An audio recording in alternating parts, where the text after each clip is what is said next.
Hi, everyone, and welcome back to the Tech for Good Talks, where we talk to tech leaders, big thinkers, and change makers about the role of technology in creating a better world to live in and to enjoy. This podcast is brought to you by the Tech to the Rescue Foundation, a global movement of tech leaders who work pro bono with ambitious nonprofits to build solutions that tackle the world's most pressing challenges. I'm your host today, Mara Puach, from the Tech to the Rescue team. And my guest today is one of the coolest voices in AI and creativity right now. The guy who manages to talk about AI in a way that it doesn't make you, run away. It actually makes you curious to experiment with AI more and more. This is Mike Todasco. And Mike, I'm so happy to have you here. I've been devouring your podcast for the last couple of months, which makes me even more happy to meet you in person today. Welcome on the show. Mara, thanks for having me. And I've never been told that I have one of the coolest voices before. So I'm now paranoid. I know you didn't mean it my actual voice, but now I'm paranoid. Like, how do I speak? Like, I'm thinking about that like now. I'm like, wait a minute, do I have a cool voice? I don't know. But no, thanks for Please. having me. Great, great. You do have a cool voice. I think it's also matter the voice, but it's also about how you sometimes just like break down the very scary narratives sometimes that we have about AI, but you also find ways to moderate that, kind of positivism going around of AI being a, kind of cure for it all. So it's both your voice and how you speak. Yeah. Yeah, I try to, and this comes because I have a non-technical background, but I've been in technology jobs for most of my career, and so I kind of have been in both worlds and can see both sides as part of that. So that's like the audience I try to speak to as much as I can.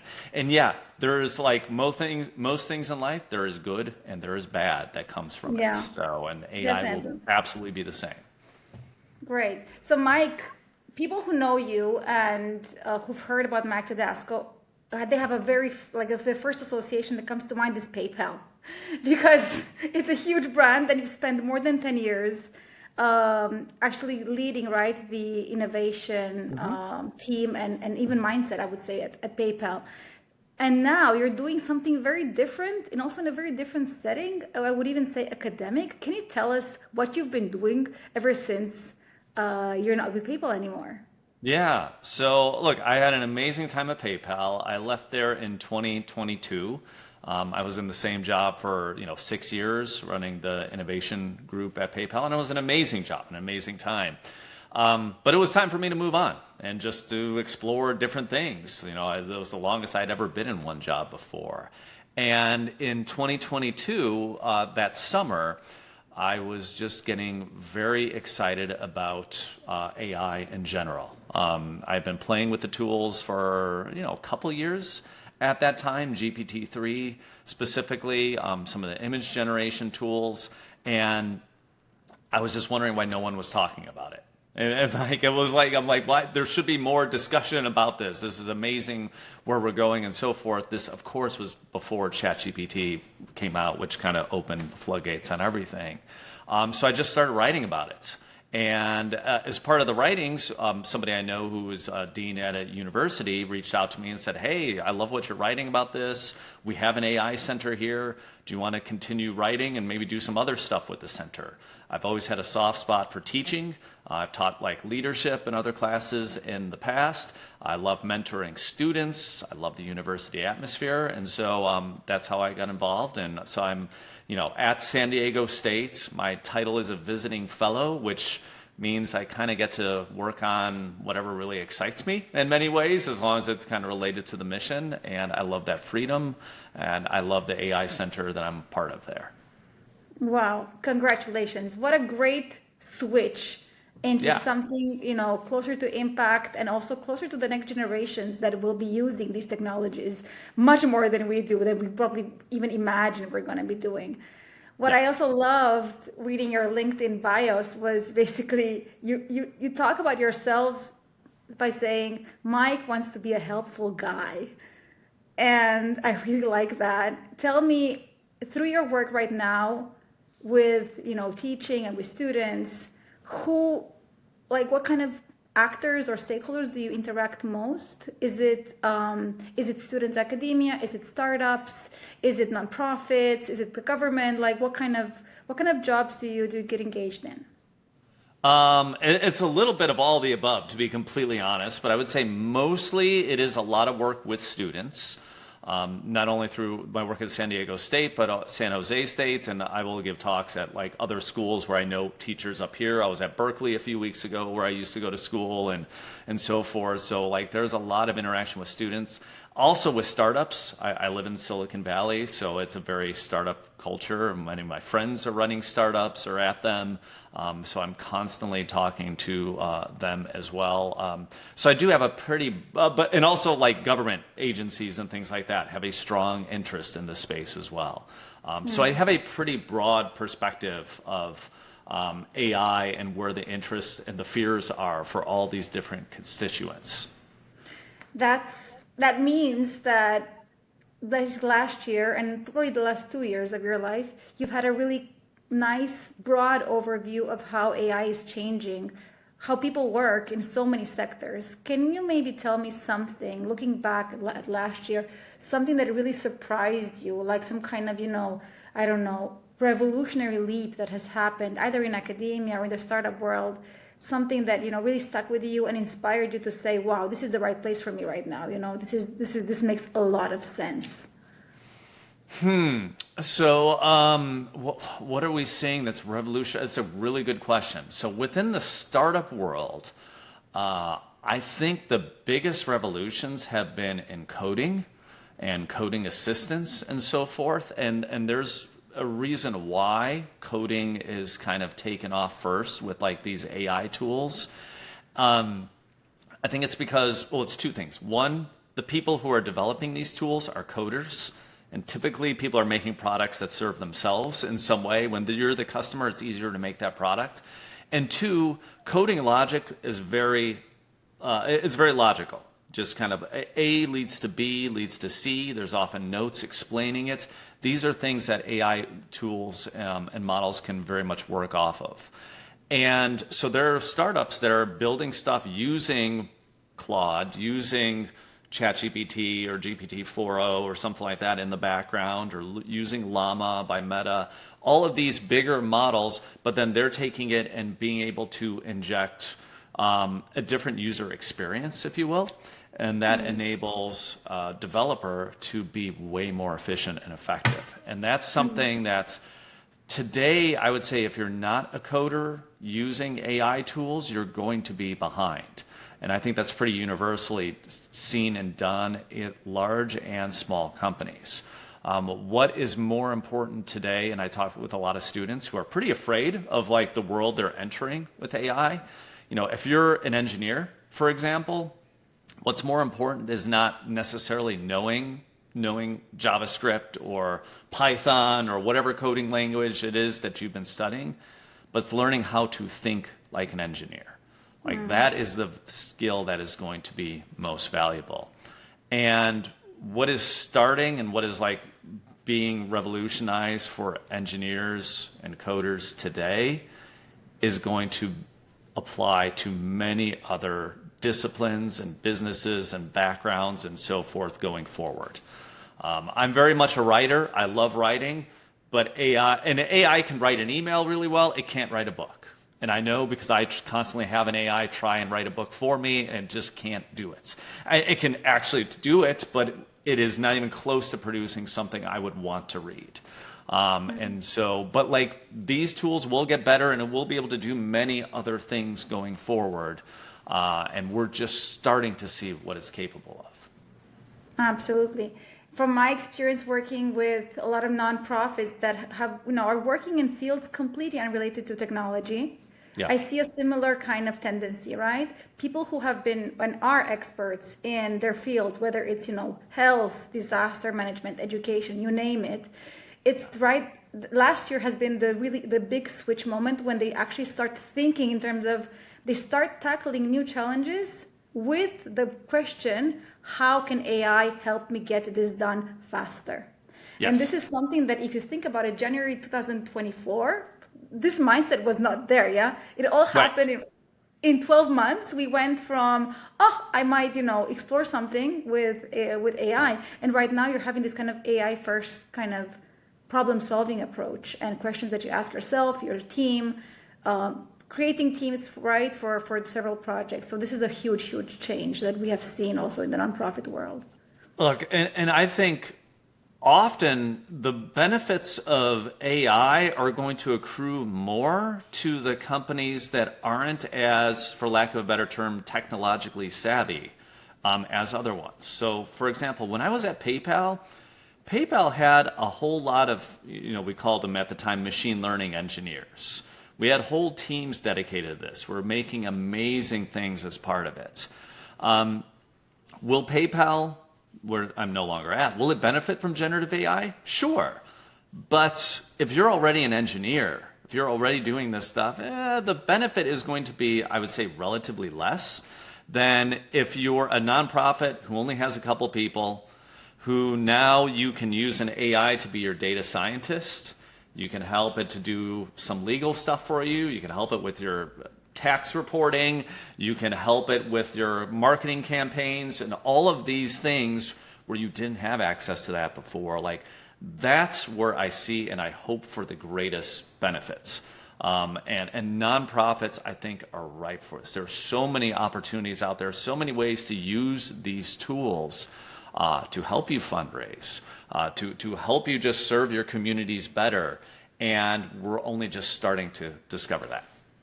Right. And thanks for actually setting the stage for this conversation that we're going to have today.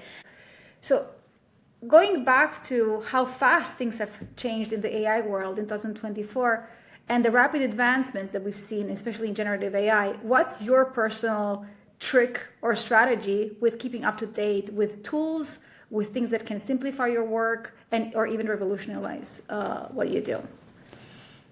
Experiment. That's the honest answer. I try stuff. And that's what I think really is something everyone should do. I get asked a lot, I don't know anything about generative AI. What is the best way for me to learn about it? Is there a class to take? Is there a podcast to listen to? Is there whatever it might be? And those things are all fine. I do all of those things. I take classes myself. I listen. I read about the tools. But the best way to learn how to use the tools is just to use them. And so for folks who are in, I only know the U.S. pricing of these tools. So for folks in other countries, you can kind of do the translation. But in the United States, ChatGPT, Claude, Google's Gemini all cost about $20 a month for the more advanced versions. What I tell people is spend that $20. You don't have to buy all of them. Just buy one. It doesn't really matter which one you have. Just buy one of those things.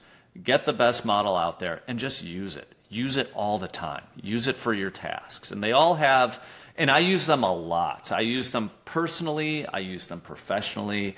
When something new comes out, I will just experiment with it. I will see what it's capable of. Google Gemini recently launched something, it's called 1.5 with deep research, or something like that is the name of it.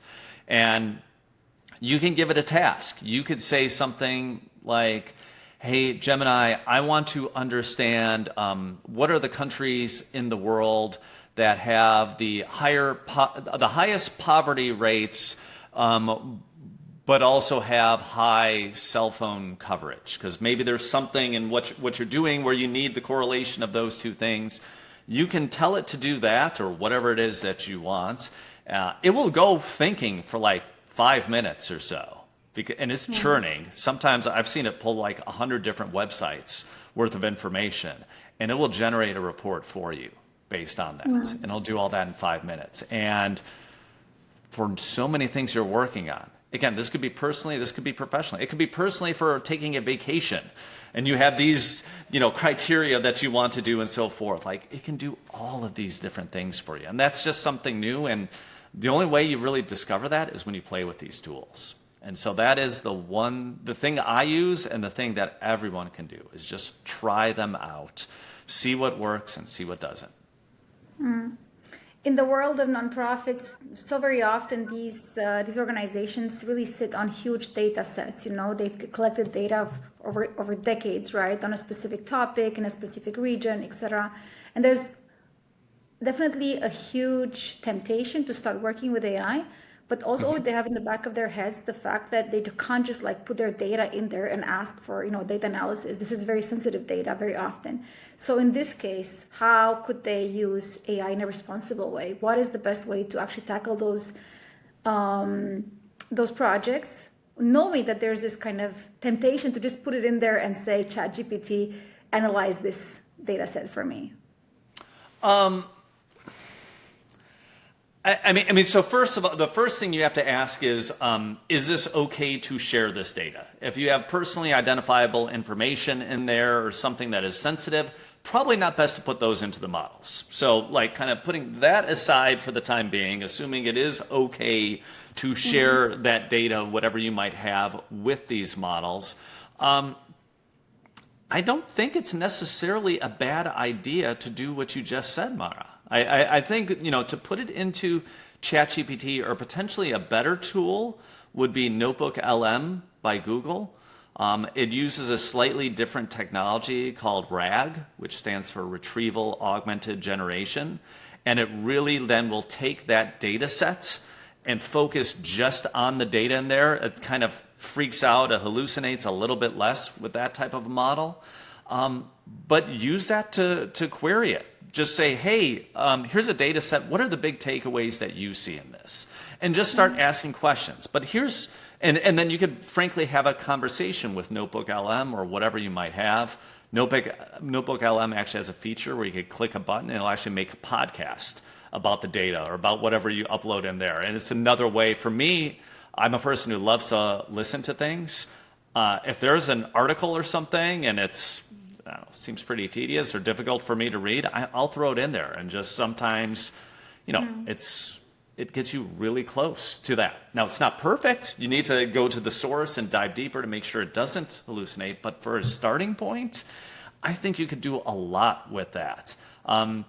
So I would use it in a similar way.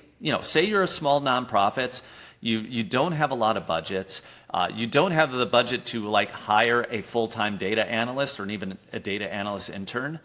I would treat ChatGPT or Notebook LM as an intern who's working for you as a data analyst. That's how I would look at these systems. If an intern gave you something, would you assume it's 100% correct? Would you assume that they nailed everything? Well, no, you wouldn't. You would double check a few things, but you would kind of know it's getting you close. That's exactly how I would look at these models. Great. There's this big dilemma about buy or build. It's been around for decades, obviously, in terms of software, especially software as a service. But I also see this appearing right now in the era of AI. Of course, there's ready-to-use tools, and you've just mentioned some of them, right? Claude, Perplexity, ChatGPT, Notebook LM, fantastic example of so many things that they can do. But there are situations, and that's my question to you. When do you know that you need to build your own AI tool for your organization? Be it a nonprofit or for-profit, doesn't really matter. Look, I would say for 99% of the cases, just use what's out there. Building your own tool can be pretty complex to do. Now, there's different definitions of what building means. You might just mean fine-tuning a model. And what fine-tuning is effectively you give it a bunch of examples.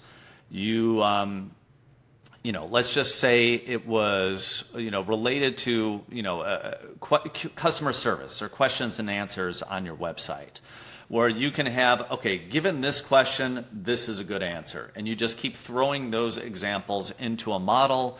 It will fine tune it. So then when it is asked a similar question, it will better know how to answer it. That's kind of like the in-between states that I think a lot of organizations can do. OpenAI, which makes ChatGPT, has a lot of this sort of built in almost to the features where you can use this fine-tuning. But I would say for the most part, use the tools that are out there, play with them for a long time, see what you can actually do with them. And the only times I would really start to, if it's vastly falling short, or you kind of see, well, there's some patterns in it which you don't like, or whatever it might be, where there's gaps, I think only then would I start to consider these other options that are out there. The one exception I would give is, potentially there could be a cost issue with using some of these models beyond the $20 a month for ChatGPT or Claude or any of those. You can also just use API calls from a website, and that can be costly over time, and sometimes it might be more cost effective to host your own model. It wouldn't mean to create it, but you could go and download Meta's Llama, for example, and you could effectively host that free. It's a little bit more complex to do that, but if you've started to do it with OpenAI, find, this is starting to be expensive, then maybe from a cost perspective, you might want to switch to an open source model like Meta. Right. At Tech to the Rescue, we very often work with organizations that, tackle super various, challenges. Imagine nonprofits monitoring, flooding and drought situations in Somalia, to other organizations monitoring crimes against indigenous communities in Latin America, others working on actually policies around air quality in Asia, in countries where basically the awareness of the importance of air quality are super low, and they use AI to do that. For these kind of organizations, we always suggest and recommend a middle way around this. They know their problems. They also know where their data comes from. But it's very often recommended that they don't take these decisions by themselves, whether to use a ready-made solution or to start building something which is heavy and costly, etc. So the way we come in is we tell them, we're going to find for you a pro bono partner, a tech company that knows AI, and that partner will guide you through that decision. There will be moments when they will have to build something using already existing tools, like you said, using Meta, using AWS, Bedrock. There's already solutions out there, models that are trained and perform really nicely, but they should not be taking these decisions by themselves, because just like you said, AI can be your intern. They cannot be your decision maker, right? Exactly. And that makes so much sense to do that, to bring in a company who's built these models. Maybe it's a consulting agency, maybe it's a tech company, they built these internally, they've done it multiple times. The first time building or working or fine-tuning one of these models, it could get kind of difficult. So that completely makes sense what you're saying.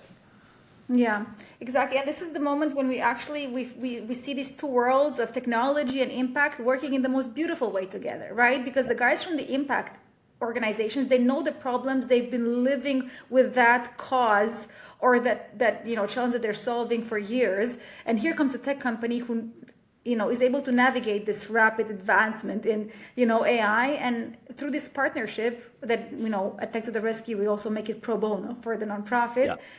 Fantastic solutions are being built, and we've seen more than almost 1,000 of such solutions being built, but not by starting from scratch, by using tools that already exist, but having that partner and that consultant that guides you through the process. It's super important.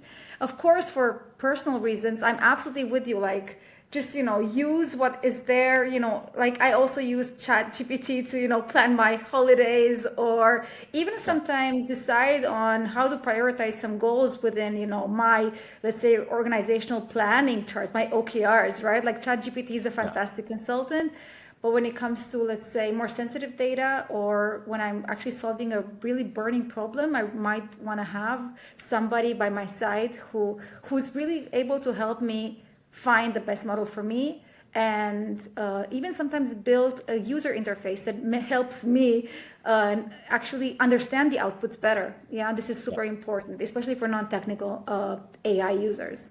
I mean, let me give you a great example. You talk about sensitivity of data and things like that. So there's been something for the last month has been spinning around in my head, which frankly, if anybody is watching or listening to this now and wants to do this with me, let me know. This is a great thing for a nonprofit or something that's out there. So you could either run with it, take the idea, create it yourself, or if you want me to help, whatever. But I think AI is going to revolutionize teaching and education. And one area where I see so much potential is primary school, so early, 6 to 12-year-old children learning math. And I learned math in a very weird way when I was that age, because I loved baseball. Like for whatever reason, I didn't play baseball, but I loved it.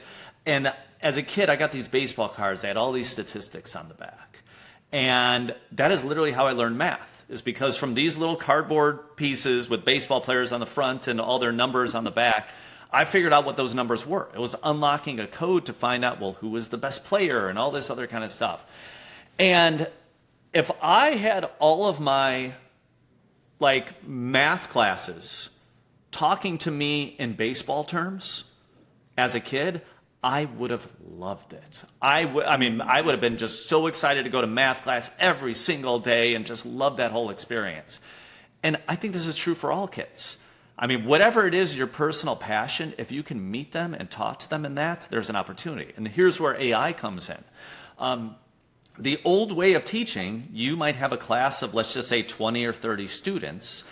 The teacher gives the exact same homework assignment out to every one of those students. And then the teacher grades them and gives feedback back to them. It doesn't have to be that way anymore. Using an AI, you can just as easily customize homework for every one of the students in the class.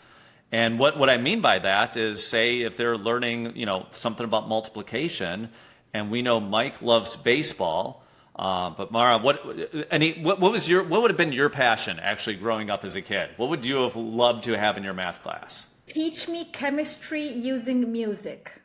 Wow. Okay. So using music. Okay. This is actually great. So using music or something like that, or you could learn math or chemistry or whatever else. And so you would inject that and you would say your favorite instruments, your favorite singers, the friends that you love to do this. You put this all into a file. You upload this and the AI is going to be able to generate questions for you that are different than me, that are different than every other person in the class. Mm-hmm. It can help you grade. It can do all that. This is possible. I imagine the retention rate on those chemistry classes might have, skyrocketed after this experiment, right? Absolutely. But the one thing with this model, I probably wouldn't use ChatGPT for this. I probably would use an open source model that would stay locally, because it's a little bit weird sharing kids' names, their best friends, all that. I wouldn't be comfortable doing that as a parent, but as a teacher, they already have this information. They know this kind of stuff. So if it's just locally on their device, they can do this kind of stuff. And this could be something that's free for anybody to use. It would just take some desire and all that. But that is an example. And again, if anybody wants to build this with me, let me know. I've been stewing around. I'm like, the world needs these kind of solutions for chemistry, for math, for whatever, because I do see AI is going to completely change how we educate. And we again, I keep saying this again and again, but we are just getting started at that. Yeah, I'm super happy you gave this example. My kids are exactly in the time frame from 6 to 12. Yeah. And I'm always talking to them about AI. I want them to know what's coming into their lives. I want them to understand that this is something big that's happening and we're just scratching the surface.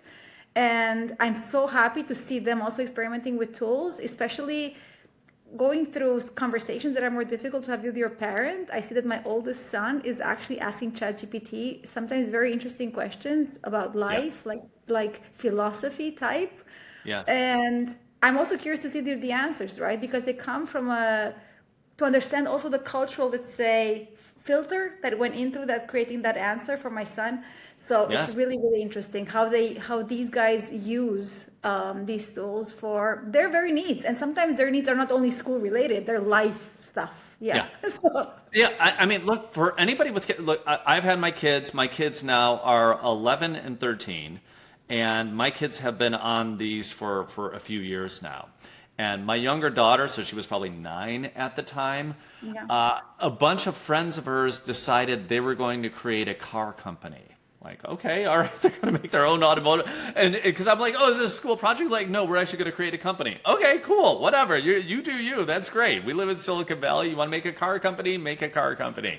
But they were doing this at school. And so she was heading up design. And so she was drawing stuff. But I'm like, you could also use AI tools to do this. And she had so much fun doing this because she was able to create her future version of a car as part of this. And it probably took her 20, 30, 40 tries to finally get it, but she was tweaking. She was learning. Yeah, She was like, oh, I want this. So I want this to be pink. I want that. And like, it was just iteration again and again. And she brought it to her friends, and it was just incredible what they could do. So I do recommend for parents, if you have kids out there, introduce them to these tools. Just like Mara, in your ChatGPT example, you probably want to understand what they're doing, what they're getting out of the tools. You want to explain it to them. You want to sit down with them. But this is the world that they are entering, and they're going to learn how to use these tools, period.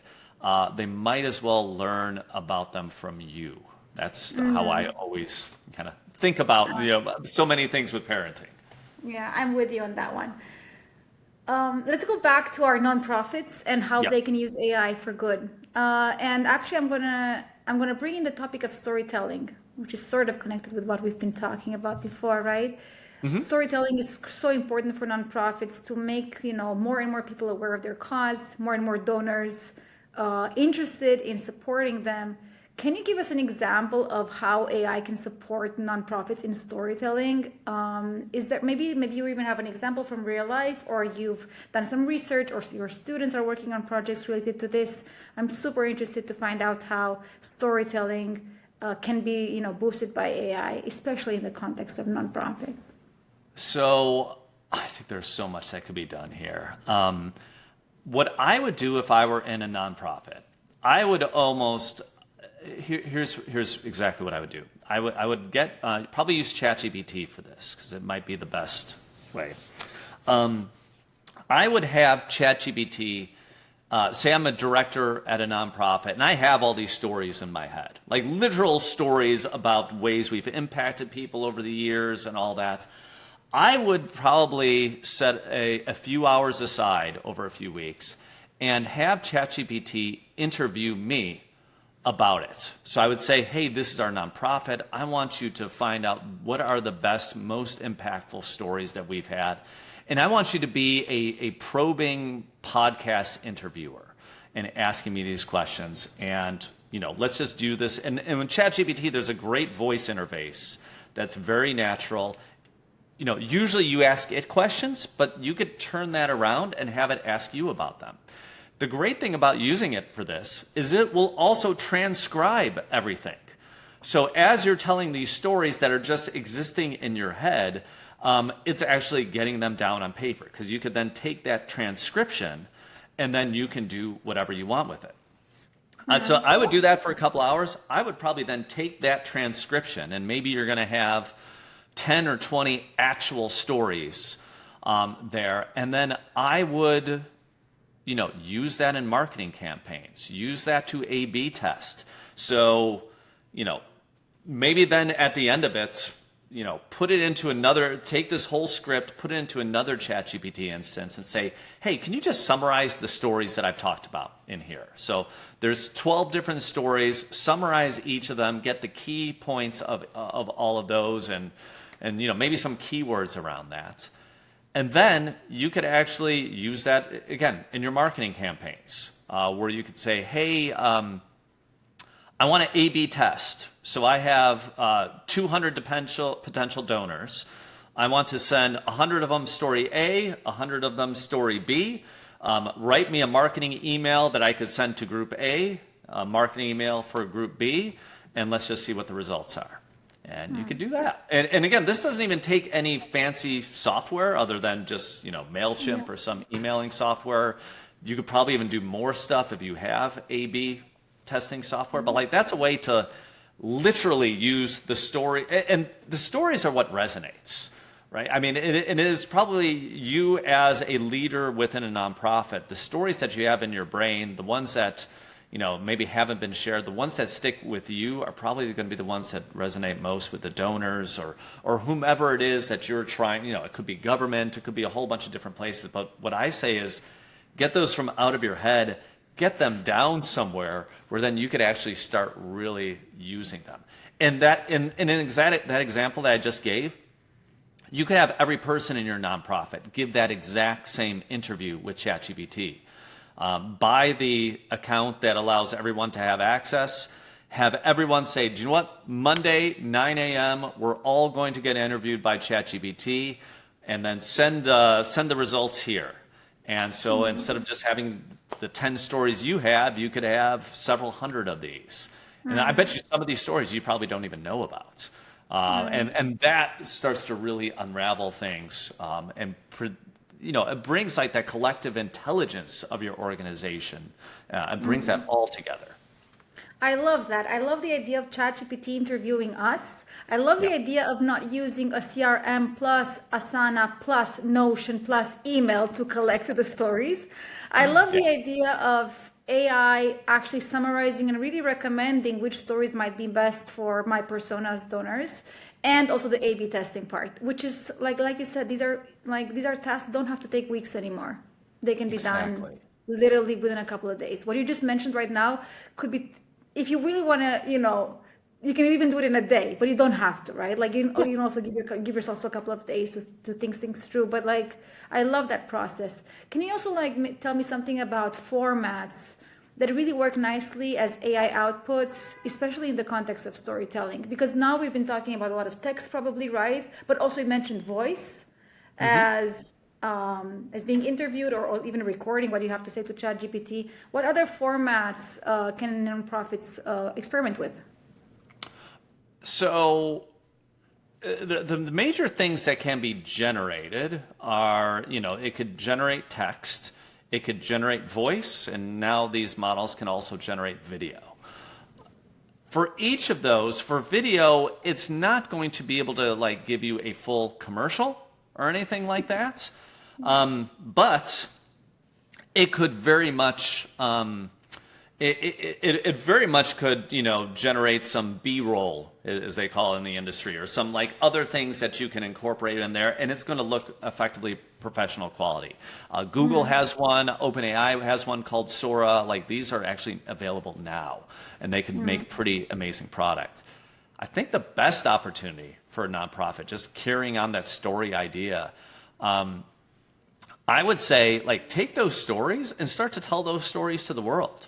As much as you are comfortable, as much as you are able, maybe again, if there's sensitive things in there, you don't want to include them, obviously. But if these are stories you anonymize or do whatever, post them on your website. And maybe you can even have, I would disclose this if you're probably doing this, you can have AI voices say these stories, and they sound completely human. I listen to AI voices all the time. If I go to, New York Times, to have an article read to me, it's read by an AI voice. And that's from the New York Times app. I mean, it is very human-like. Now, you could hire somebody, absolutely. You could have somebody at your nonprofit read these things, or you could just use a company like 11 Labs and have an AI read these out as stories or something like that. And again, it's not to deceive people. I would be transparent. It's what you have the budget for, what you have the time for, but it's just having many different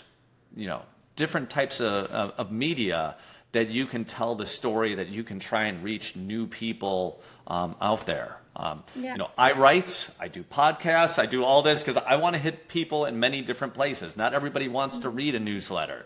So that's why I come on shows like this to talk about this stuff. You should be doing the same kind of thing at the nonprofit that you're at. Yeah, absolutely. Actually, I was listening to your 15 minutes, I believe, long podcast, which are AI generated with two voices. They are AI generated, yes. Right? Yeah. These two voices debating sometimes, or, negotiating. But basically, they're generated based on your articles, based on podcasts that you've done previously. It's called Mike's Ideas. It's really fun. And also the fact that they're 15 minutes long, it's really very, it doesn't take much of my day, but it's a really nice format, which I can just take on the go. It will not, take 1 hour for me. And it's almost like it feels real, but there's no deceiving there, because in the description, you clearly mentioned that this podcast and this episode is AI generated with Notebook LM. It's available to you. Try it now, right? There's no secrecy there. Yeah. That's right. And look, if you're a nonprofit, do it. Do something similar. So again, and Mara, I appreciate you listening to those. I actually listen to those myself because sometimes it'll be an article I wrote like 9 months ago. I'm like, oh yeah, I did write about that. But like, it is very, the way that Notebook LM does this, it takes the article or whatever it is that you upload in there, and it's almost as if two people are just casually talking about it back and forth, and they're presenting Absolutely. facts or presenting information in a unique way. You can have this as a way to even present your stories. You can have a Absolutely. series of podcasts presenting the stories of the impact that you've had and make it into a 10-episode podcast season. You just And you could use inspired AI me. tools to do that. You just inspired me to do something, you know? You should. It's Tech to the Rescue. Let's For hear. the last 4 years, we've had hundreds, almost 2,000 right now, tech companies join this movement to want to do Yeah. pro bono work for nonprofits. And what we see in the data is that the motivation of these companies is really, really, it's very varied. You cannot say that they all want to do pro bono for one reason. Some of them do pro bono because they want to, they have people on the bench, they have people who are available for projects that are not right now working on a commercial project, they do pro bono. Some of them have juniors, they want to train them in a certain technology, they also go for a pro bono project for a nonprofit. Some of them have a clear, like full-blown, CSR strategy, even a pro bono strategy sometimes, and they are meticulously looking and proactively looking for pro bono projects. Some of them want to, attack new markets. They work with some nonprofits in that market first to get some, Yeah. contact with the market, and then they go commercial. So I believe I'm going to use Notebook LM to create a series of short podcasts in which these motivations and these stories actually of why tech companies do pro bono for nonprofits is basically told in this kind of conversational way.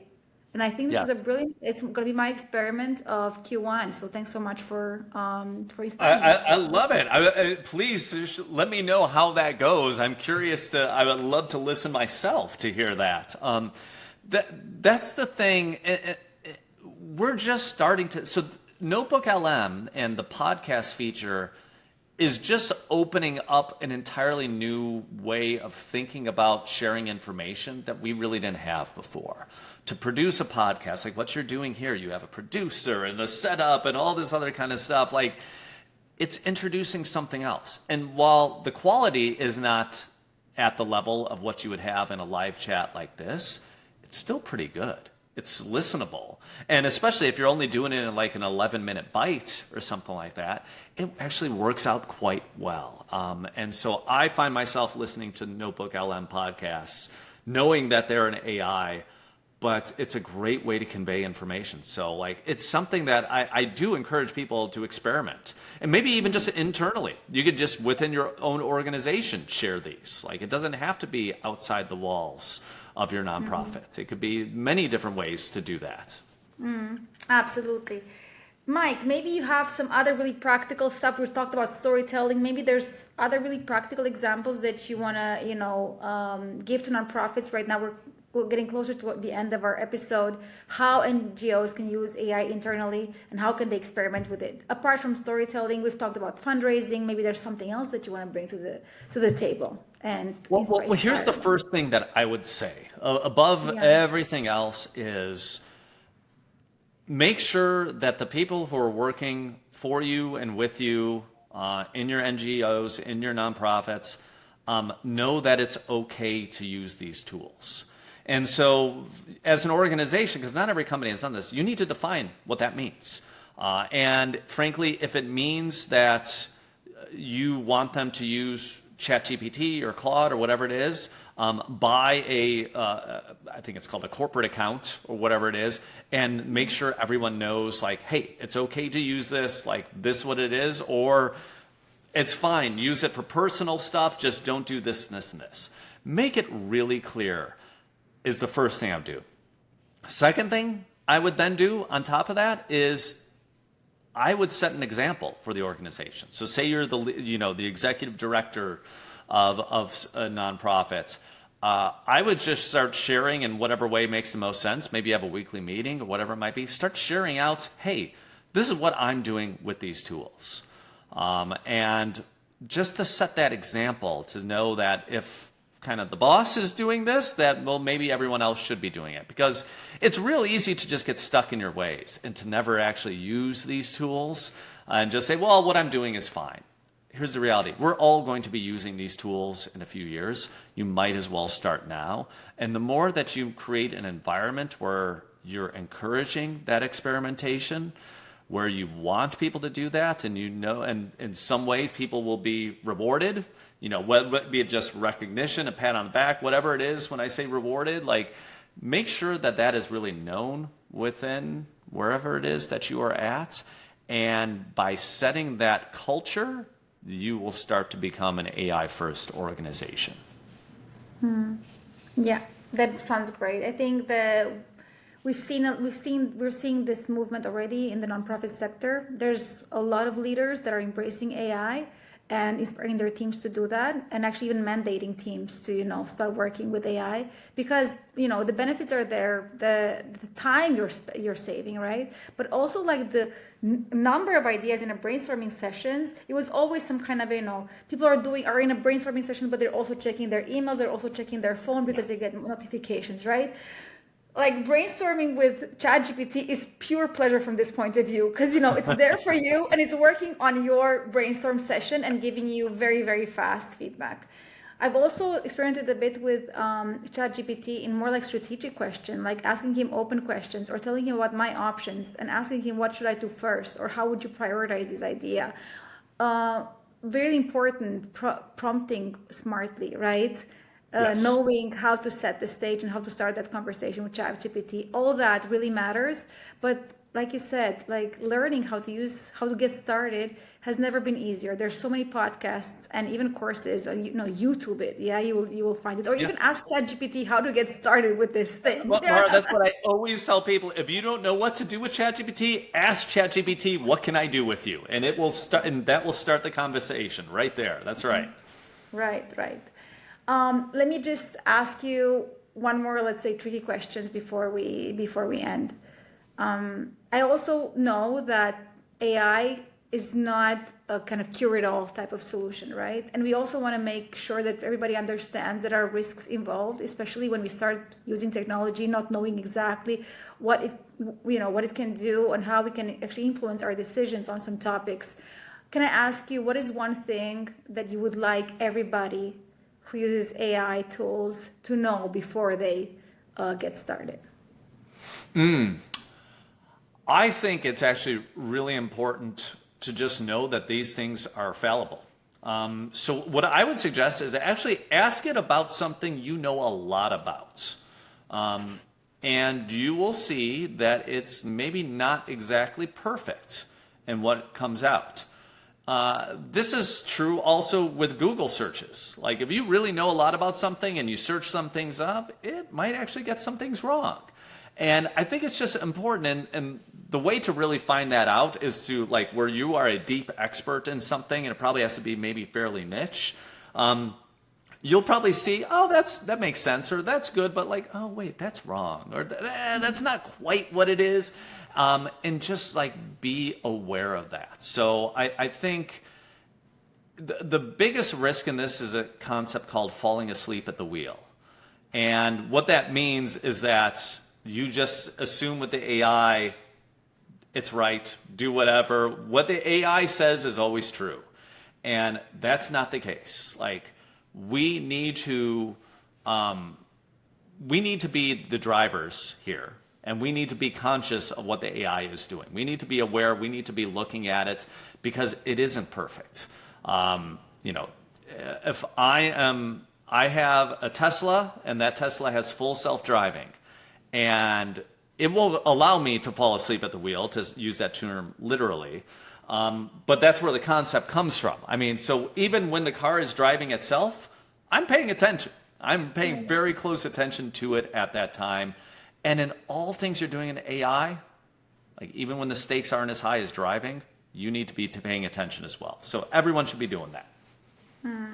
Thank you for that. I think this is a really good call to action at the end of our episode. And also thanks so much for having this kind of realistic approach. Of course, we're optimistic and we're very enthusiastic about all these things, but we always have to keep in the, do not fall asleep at the driving wheel. I will remember that. Thanks so much, Mike, for actually inspiring me with a storytelling challenge for my nonprofit that we're going to be running this Q1. I love it. I will keep you up to date. It was a pleasure talking to you. All right, it was a pleasure, and yeah, please let me know. I want to listen to that. I want to learn All right. more. Yes, definitely. Thanks so much for being on the show. Mike Todasco, you can find him on LinkedIn, you can find him on YouTube, you can find his articles online if you want to find more about AI. I'm sure you can also reach out to Mike if you have, an interesting AI meets art, meets teaching, meets education type of project. Thanks so much for listening, and see you next time at the Tech for Good Talks. Bye-bye.